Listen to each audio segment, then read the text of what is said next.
Hey everyone, welcome back to Tech Savvy. In today's video, I am going to show you how to enable quiet mode on Instagram. So let's dive right in. First, open up the Google Play Store or Apple App Store in your phone. And now, tap on the search icon at the bottom right.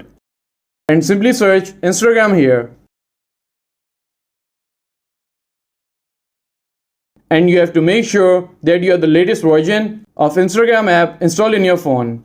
And now, open up the Instagram app on your phone. And once you are on your profile, tap on the three lines at the top right corner. And once you are in the settings menu, you have to simply tap on notifications. And now, tap on quiet mode. Here you can enable quiet mode.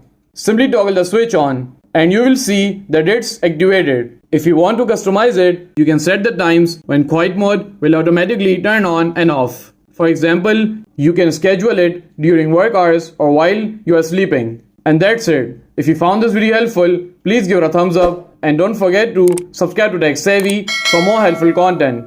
And I will see you in the next video. Thanks for watching.